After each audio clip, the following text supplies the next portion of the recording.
Hi hello ವೀಕ್ಷಕರೇ ನಮಸ್ಕಾರ. ಈ ಒಂದು ವಿಡಿಯೋದಲ್ಲಿ ನಿಮಗೇನಾದರೂ ಹಣಕಾಸಿನ ತೊಂದರೆ ಆಗ್ತಿದ್ರೆ ದೇವಿಗೆ ಮುಡುಪು ಯಾವ ರೀತಿ ಕಟ್ಟೋದು ಆ್ಯಂಡ್ ಅದು ತುಂಬ ಸಿಂಪಲ್ಲಾಗಿ ಜಾಸ್ತಿ ಏನು ಖರ್ಚಾಗೋದಿಲ್ಲ. ನಾವು ದೇವರಿಗೆ ಏನು ಯಾವ ವಸ್ತುಗಳನ್ನು ಬಳಸ್ತೀವಿ ಆ ಒಂದು ತುಂಬ ಅತಿ ಕಡಿಮೆ ವಸ್ತುಗಳನ್ನು ಬಳಸಿ ಈ ಒಂದು ಮುಡುಪು ಕಟ್ಟಿದ್ರೆ ನಿಮಗೆ ತುಂಬ ಬೇಗನೆ ಲಕ್ಷ್ಮೀ ದೇವಿ ಹೊಳಿತಾಳೆ ಆ್ಯಂಡ್ ಏನೇ ಹಣಕಾಸಿನ ಒಂದು ಸಮಸ್ಯೆ ಇದ್ರೂ ಬೇಗ ಪರಿಹಾರ ಆಗುತ್ತೆ. ಬನ್ನಿ ಈ ಒಂದು ಪರಿಹಾರಕ್ಕೆ ನಾವು ಏನೆಲ್ಲ ಬೇಕಾಗುತ್ತೆ ಅಂತ ನೋಡೋಣ. ಮೊದಲಿಗೆ ಈ ಒಂದು ಪರಿಹಾರ ಮಾಡೋದಕ್ಕೆ ನಾವು ಮುಡುಪು ಕಟ್ಟಬೇಕಾಗತ್ತೆ. ಹಾಗಾಗಿ ಒಂದು ವಸ್ತ್ರ ಬೇಕು. ಆ ವಸ್ತ್ರ ಕೆಂಪು ಕಲರ್ ಆಗಿದ್ದರೆ ತುಂಬ ಒಳ್ಳೆಯದು, ಅಥವಾ ಹಳದಿ ಬಣ್ಣ, ಹಸಿರು ಬಣ್ಣ, ಬಿಳಿ ಬಣ್ಣ ಯಾವುದಾದ್ರೂ ಸರಿ. ಇದಕ್ಕೆ ನೀವು ಬ್ಲೌಸ್ ಪೀಸ್ ಆದರೂ ತೊಗೊಳ್ಳಿ ಅಥವಾ ಪಂಚೆ ಬಟ್ಟೆ ಯಾವುದಾದ್ರೂ ಒಂದು ಹೊಸದು ಇನ್ನೂ ಉಪಯೋಗಿಸದೇ ಇರುವಂತಹ ಒಂದು ವಸ್ತ್ರವನ್ನು ತೆಗೆದುಕೊಂಡು ಈ ರೀತಿ ಒಂದು ಚೌಕ ಆಕಾರದಲ್ಲಿ ಕಟ್ ಮಾಡಿಕೊಂಡು ನೀವು ಮುಡುಪು ಕಟ್ಟೋದಕ್ಕೆ ಈ ಥರ ವಸ್ತ್ರನ ಬಳಸಬೇಕಾಗುತ್ತೆ. ಮೊದಲಿಗೆ ನಾನಿವತ್ತು ತೊಗೊಂಡಿರೋದು ಕೆಂಪು ವಸ್ತ್ರ. ಸೊ ಇದನ್ನು ಒಂದು ಚೌಕಾಕಾರಕ್ಕೆ ಕಟ್ ಮಾಡ್ಕೊಂಡಿದ್ದೀನಿ. ಇದರಲ್ಲಿ ಲಕ್ಷ್ಮಿಗೆ ಪ್ರಿಯವಾದಂತಹ ವಸ್ತುಗಳು ಅಥವಾ ದೃಷ್ಟಿ ನಿವಾರಕ ವಸ್ತುಗಳನ್ನು ಹಾಕೋಬೇಕಾಗತ್ತೆ. ನಾನಿವಾಗ ಮೊದಲಿಗೆ ಈ ಐಟಮ್ ಬಂದು ನಿಮಗೆ ಗೊತ್ತಿರುತ್ತೆ ಅಥವಾ ಯಾರಿಗೆಲ್ಲ ಗೊತ್ತಿಲ್ಲ, ಇದು ಗುಲಗಂಜಿ ಅಂತ. ಇದು ಗುಲಗಂಜಿ ನಿಮಗೆ ತುಂಬ ಅಂದರೆ ತುಂಬ ಒಳ್ಳೆಯದು ಆ್ಯಂಡ್ ಲಕ್ಷ್ಮಿಗೆ ತುಂಬ ಪ್ರಿಯವಾದದ್ದು. ನೀವೇನಾದರೂ ಮಹಾಲಕ್ಷ್ಮಿ ವ್ರತ ಅಥವಾ ಲಕ್ಷ್ಮಿ ಪೂಜೆಗಳೆಲ್ಲ ನೋಡಿದರೆ ಇದನ್ನು ಕಳಸಕ್ಕೆ ನಾವು ಹಾಕ್ತೀವಿ. ಹಾಗಾಗಿ ತುಂಬ ಗುಲಗಂಜಿ ತುಂಬ ಶ್ರೇಷ್ಠವಾದದ್ದು. ಹಾಗೆ ಇದರಲ್ಲಿ ಕಪ್ಪು ಬಣ್ಣ ನೀವೇನು ನೋಡ್ತಾ ಇದ್ದೀರಾ, ಗುಲ್ಗಂಜಿ ಕೆಂಪು ಮತ್ತು ಕಪ್ಪು ಇದೆಲ್ಲ, ಕಪ್ಪು ಬಣ್ಣ ದೃಷ್ಟಿನ ತಡೆಯುತ್ತೆ. ನಿಮ್ಮ ಮನೆಯಲ್ಲಿ ಯಾವುದೇ ಒಂದು ಹಣಕಾಸಿನಿಂದ ದೃಷ್ಟಿ ಬೀಳ್ತಾ ಇದ್ದರೆ ಅದನ್ನು ತಡೆಯುತ್ತೆ. ಹಾಗಾಗಿ ನೀವೊಂದು ಕೆಂಪು ಗುಲಗಂಜಿ ಹಾಕ್ಕೋಬೇಕಾಗುತ್ತೆ. ಈ ಒಂದು ಕೆಂಪು ಗುಲಗಂಜಿ ನಾನು 5 ಸಂಖ್ಯೆ ತೊಗೊಂಡಿದ್ದೀನಿ. ನೀವು 5, 3, 1, 7 ಈ ರೀತಿ ಬೆಸ ಸಂಖ್ಯೆಗಳಲ್ಲಿ ತೊಗೋಬೇಕಾಗತ್ತೆ. ಸೊ ನಾನಿಲ್ಲಿ 5 ತೊಗೊಂಡಿದ್ದೀವಿ. ನೀವು 3 ಆದರೂ ತೊಗೊಳ್ಳಿ, 11 ಆದರೂ ತೊಗೊಳ್ಳಿ, ಎಷ್ಟಾದರೂ ತೊಗೊಳ್ಳಿ, ಆದರೆ ಬೆಸ ಸಂಖ್ಯೆನಲ್ಲಿ ಇರಬೇಕು. 5 ಗುಲಗಂಜಿಗಳನ್ನು ನಾನಿಲ್ಲಿ ತೊಗೊಂಡಿದ್ದೀನಿ. ಇದರಲ್ಲಿ ನಿಮಗೆ ಬಿಳಿ ಗುಲಗಂಜಿ ಸಹ ಬರುತ್ತೆ, ಬೇರೆ ಬೇರೆ ಬಣ್ಣದ್ದು ಸಹ ಬರುತ್ತೆ. ಮೊದಲಿಗೆ ನಾನಿಲ್ಲಿ ಕೆಂಪು ಬಣ್ಣದ 5 ಗುಲಗಂಜಿ ತೊಗೊಂಡಿದ್ದೀನಿ.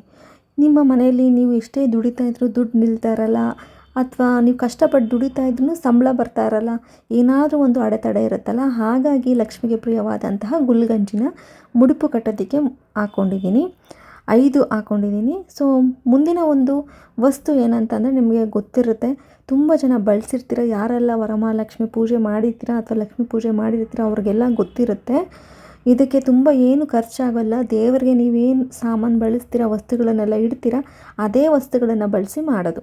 ಈಗ ಕೆಂಪು ಗುಲಗಂಜಿ ನಂತರ ನಾನೀಗ ಏಲಕ್ಕಿ ತೊಗೊಂಡಿದ್ದೀನಿ. 3 ಏಲಕ್ಕಿ, 5 ಆದರೂ ತೊಗೊಳ್ಳಿ, 7 ಆದರೂ ತೊಗೊಳ್ಳಿ, 11 ಆದರೂ ತೊಗೊಳ್ಳಿ, 1 ಆದರೂ ತೊಗೊಳ್ಳಿ. ಸೊ ನಾನು 3 ಏಲಕ್ಕಿಗಳನ್ನು ಬಳಸ್ತಾಯಿದ್ದೀನಿ. 3 ಏಲಕ್ಕಿ ಪಾವಿತ್ರ್ಯದ ಸಂಕೇತ. ನಿಮಗೆ ಏನೇ ದೃಷ್ಟಿ ದೋಷ ಏನೇ ಇದ್ರೂ ಎಲ್ಲ ಕಳೆಯುತ್ತೆ. ಸೊ ಹಾಗಾಗಿ ಲಕ್ಷ್ಮೀ ದೇವರಿಗೆ 3 ಏಲಕ್ಕಿಗಳನ್ನು ನಾನಿಲ್ಲಿ ಬಳಸ್ತಾ ಇದ್ದೀನಿ. ಸೊ ತುಂಬ ಜನ ಏನಕ್ಕೆ ಇದನ್ನು ಮಾಡಬೇಕು ಅಂತಂದರೆ, ದೃಷ್ಟಿ ಬೀಳ್ತಾ ಇರುತ್ತೆ ಮನೆಯಲ್ಲಿ. ನಿಮಗೆ ಏನೇ ಒಂದು ವ್ಯಾಪಾರ ಮಾಡಬೇಕು ಅಂದ್ಕೊಂಡಿರ್ತೀರ, ಮೊದಲನೇದಾಗಿ ಚೆನ್ನಾಗಿ ವ್ಯಾಪಾರ ನಡೀತಿರುತ್ತೆ, ನಂತರ ವ್ಯಾಪಾರ ತುಂಬ ಕಡಿಮೆ ಆಗೋಗುತ್ತೆ. ಇದಕ್ಕೆ ಕಾರಣ ದೃಷ್ಟಿ. ಅಥವಾ ಕೆಲಸದಲ್ಲಿ ಹೋಗಿರ್ತೀರ, ಸಂಬಳ ಚೆನ್ನಾಗಿ ಬರ್ತಾ ಇರುತ್ತೆ, ಬಟ್ ಏನೇ ಮಾಡಿದ್ರೂ ಖರ್ಚು, ಏನೋ ವಾಹನ ಕೆಟ್ಟೋಗಿರುತ್ತೆ ಅದರದ್ದೊಂದು ಖರ್ಚು, ಅಥವಾ ಬಾಡಿಗೆ ಸುಮ್ಮನೆ ಜಾಸ್ತಿ ಮಾಡಿಬಿಡ್ತಾರೆ ಅದರದ್ದೊಂದು ಖರ್ಚು, ಅಥವಾ ಆ ತಿಂಗಳು ಏನೂ ಖರ್ಚು ಮಾಡಬಾರ್ದು ಅಂದ್ಕೊಂಡಿರ್ತೀರ, ಅಥವಾ ಮನೇಲಿ ಯಾರಿಗಾದ್ರೂ ಹುಷಾರಿರಲ್ಲ ಅದರದ್ದೊಂದು ಖರ್ಚು, ನೀವು ಎಕ್ಸ್ಪೆಕ್ಟೇ ಮಾಡಿರಲ್ಲ ಈ ರೀತಿ ಒಂದು ಖರ್ಚು ಬರುತ್ತೆ ಅಂತ ಅನಾವಶ್ಯಕ ಖರ್ಚುಗಳು ಆಗ್ತಾ ಇರುತ್ತೆ. ಮುಂದಿನ ಒಂದು ವಸ್ತು ಇದು ಲವಂಗ.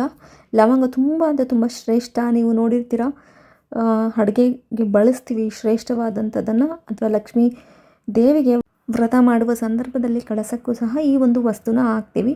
ಲವಂಗ ನಾವು ಯಾವತ್ತೇ ತೆಗೆದುಕೊಳ್ಬೇಕಾದ್ರೆ ಅದರಲ್ಲಿ ಮೊಗ್ಗು, ಮುಂದೆ ತೊಟ್ಟು ಏನಿರುತ್ತೆ ಮೊಗ್ಗು ಇರಲೇಬೇಕು. ಮೊಗ್ಗು ಇಲ್ಲ ಅಂತಂದರೆ ಆ ರೀತಿಯ ಒಂದು ಲವಂಗನ ನಾವು ಮುಡುಪು ಕಟ್ಟೋದಕ್ಕಾಗಲಿ ಕಳಸಕ್ಕೆ ಹಾಕೋದಕ್ಕಾಗಲಿ ಅದನ್ನು ನಾವು ಲೆಕ್ಕಕ್ಕೆ ಪರಿಗಣಿಸಲ್ಲ. ಹಾಗಾಗಿ ನೀವು ಲವಂಗ ತಗೊಳ್ಳೋದಾದರೆ ಮೊಗ್ಗು ಇರಲೇಬೇಕು. ಹಾಗಾಗಿ ಮೊಗ್ಗು ಇರುವಂತಹ ಲವಂಗವನ್ನು ಬಳಸಿ. ಸೊ 3 ತೊಗೊಂಡಿದ್ದೀನಿ. 5, 3, 11 ಯಾವ ಒಂದು ಸಂಖ್ಯೆ ಆದರೂ ಸರಿ ಬೆಸ ಸಂಖ್ಯೆಯಲ್ಲಿ ನೀವು ತಗೋಬೇಕಾಗುತ್ತೆ. 3 ಲವಂಗನ ನಾನು ತೊಗೊಂಡಿದ್ದೀನಿ. ಈ ಒಂದು ಮುಡುಪನ್ನು ನೀವು ಕಟ್ಟಿ ನೋಡಿ, ನೀವೇ ಹೇಳ್ತೀರಾ ಯಾವ ರೀತಿ ಒಂದು ಚಮತ್ಕಾರ ನಿಮ್ಮ ಮನೆಯಲ್ಲಿ ನಡೆಯುತ್ತೆ, ಯಾವ ರೀತಿ ನೀವು ದುಡ್ದಿದ್ದು ಅಥವಾ ಲಕ್ಷ್ಮಿ ಹೇಗೆ ಬರ್ತಾಳೆ, ಹೇಗೆ ಎಲ್ಲ ಉಳಿತಾಯ ಆಗುತ್ತೆ ಅಂತ ನೀವೇ ಹೇಳ್ತೀರಾ. ಮುಂದಿನ ಒಂದು ವಸ್ತು ಇದು ಗುಲಗಂಜಿ, ಬಿಳಿ ಗುಲಗಂಜಿ. ನಾನು ಹೇಳಿದೆ ಆವಾಗಲೇ ಗುಲಗಂಜಿಗಳಲ್ಲಿ ತುಂಬ ಬಣ್ಣ ಬರುತ್ತೆ ಅಂತ. ಕೆಂಪಾಗಿರ್ಬೋದು, ಬಿಳಿ ಆಗಿರ್ಬೋದು, ಕಪ್ಪು, ಈ ರೀತಿ ತುಂಬ ಬಣ್ಣಗಳು ಬರುತ್ತೆ.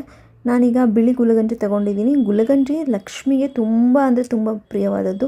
ಹಾಗಾಗಿ ಗುಲಗಂಜಿ ನೀವು ಎಲ್ಲೇ ಕಂಡ್ರೆ ತಗೊಂಡು ಮನೇಲಿ ಇಟ್ಕೊಳ್ಳಿ.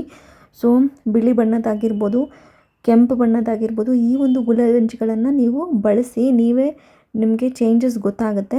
ಯಾಕಂದರೆ ಇದು ಲಕ್ಷ್ಮಿಗೆ ತುಂಬ ಪ್ರಿಯವಾಗಿರುವಂಥದ್ದು. ನಾನಿಲ್ಲಿ 3 ಸಂಖ್ಯೆ ತಗೊಂಡಿದ್ದೀನಿ, 3 ಗುಲಗಂಜಿನ ತಗೊಂಡಿದ್ದೀನಿ. ನಂತರ ಅರಿಶಿನ ಕೊಂಬು ತುಂಬ ಅಂದರೆ ತುಂಬ ಶ್ರೇಷ್ಠ. ಸೊ ಅರಿಶಿನ ಕೊಂಬು 1 ತಗೊಳ್ಳಿ.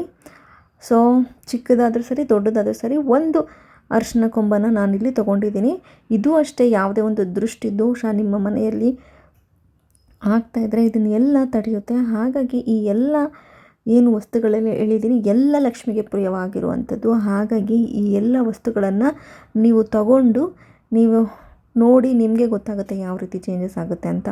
ಆಚೆ ಅವ್ರು ಹೇಳಿದ್ರು ಇವ್ರು ಹೇಳಿದ್ರು ಅಂತ ದೊಡ್ಡ ದೊಡ್ಡ ಪೂಜೆಗೆ 20,000 30,000 10,000 ಈ ರೀತಿ ಕೊಟ್ಟು ಮಾಡಿಸೋದಕ್ಕಿಂತ ಈ ಒಂದು ಕೆಲಸನ ಒಂದು ಸಲ ಮಾಡಿ ನೋಡಿ, ನಿಮಗೆ ಚೇಂಜಸ್ ಗೊತ್ತಾಗುತ್ತೆ. ನೆಕ್ಸ್ಟು ಲಾವಂಚದ ಬೇರು ಅಷ್ಟೇ, ಬೇರಲ್ಲಿ ತುಂಬ ಶ್ರೇಷ್ಠ. ದೇವಸ್ಥಾನಗಳಲ್ಲಿ ಅಥವಾ ದೇವರುಗಳಿಗೆ ತುಂಬ ಬಳಸ್ತಾರೆ ಲಾವಂಚದ ಬೇರು.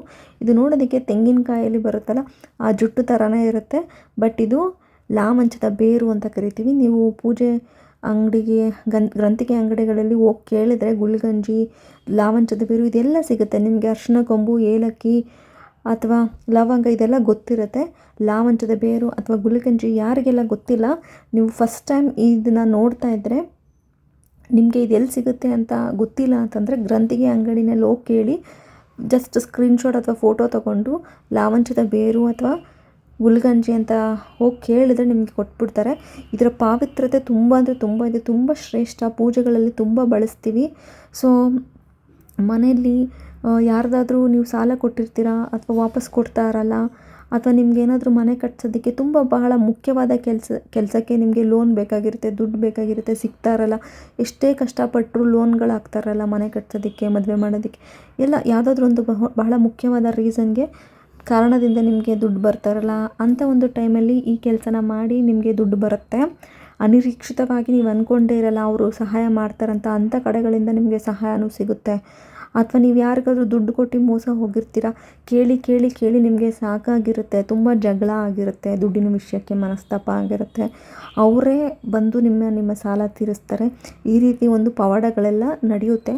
ಮೊದಲು ನೀವು ಲಕ್ಷ್ಮೀ ದೇವಿಗೆ ಏನಾದರೂ ಒಂದು ಈ ರೀತಿ ಮುಡುಪನ್ನು ಕಟ್ಟಿ ಬೇಡ್ಕೊಳ್ಬೇಕು. ನಿಮ್ಮ ಕಷ್ಟ ಏನಿದೆ ಅಂತ ನೀವು ಮುಡುಪು ಕಟ್ಟುವಾಗ ನಿಮ್ಮ ಮನಸ್ಸಲ್ಲಿ ದೇವಿಯಲ್ಲಿ ಆರಾಧನೆ ಮಾಡಿಕೊಂಡು ಯಾವ ಕಾರಣಕ್ಕಾಗಿ ನೀವು ಮುಡುಪು ಕಟ್ತಾ ಇದ್ದೀರಾ, ಅಂದರೆ ನಿಮಗೆ ಹಣಕಾಸಿನ ಅವಶ್ಯಕತೆ ಯಾಕಿದೆ, ಮನೆ ಕಟ್ಸೋದಕ್ಕಾಗಿರ್ಬೋದು, ಒಂದು ಬಹಳ ಮುಖ್ಯವಾದ ಕಾರಣ ಇರ್ಬೋದು, ಅಥವಾ ನೀವು ಗಳಿಸ್ತಾ ಇರೋ ದುಡ್ಡಲ್ಲಿ ಉಳಿತಾಯ ಆಗದೇ ಇರ್ಬೋದು, ಯಾವ ಒಂದು ಕಾರಣಕ್ಕೆ ನೀವು ಕಟ್ತಿದ್ದೀರ ಅಂತ ಬೇಡಿಕೊಂಡು ಈ ಮುಡುಪಲ್ಲಿ ಇಷ್ಟು ಐಟಮ್ಗಳು ಅಂದರೆ ವಸ್ತುಗಳನ್ನು ಹಾಕಿ ನೀಟಾಗಿ ಗಂಟು ಹಾಕ್ಕೊಳ್ಬೇಕಾಗುತ್ತೆ. ನೀವು ಮುಡುಪನ್ನು ಗಂಟು ಕಟ್ಕೊಳ್ಳೋದಕ್ಕೆ ಒಂದು ಹಳದಿ ಬಣ್ಣದ ದಾರನಾದರೂ ಬಳಸ್ಬಹುದು, ಅಥವಾ ಬಿಳಿ ಬಣ್ಣದ ದಾರ ಇದ್ದರೆ ಅದಕ್ಕೆ ಅರಿಶಿನ ಹಚ್ಚಿನಾದರೂ ಬಳಸ್ಬೋದು, ಅಥವಾ ನೀವು ಕೆಂಪು ಬಿಳಿ ವಸ್ತ್ರ ಏನಾದರೂ ಉಪಯೋಗಿಸ್ತಾ ಇದ್ದರೆ ಅದರಲ್ಲೇ ಒಂದು ಗಂಟು ಹಾಕ್ಕೊಳ್ಬಹುದು. ಈ ಒಂದು ಗಂಟನ್ನು ನೀವು ನಿಮ್ಮ ಮನೆ ದೇವರು ಅಥವಾ ಲಕ್ಷ್ಮಿ ಹತ್ರ ಇಟ್ಟು ನೀವು ಈ ಗಂಟನ್ನು ಇಟ್ಟು ಪ್ರತಿ ಶುಕ್ರವಾರ ಪೂಜೆ ಮಾಡಬೇಕಾಗುತ್ತೆ.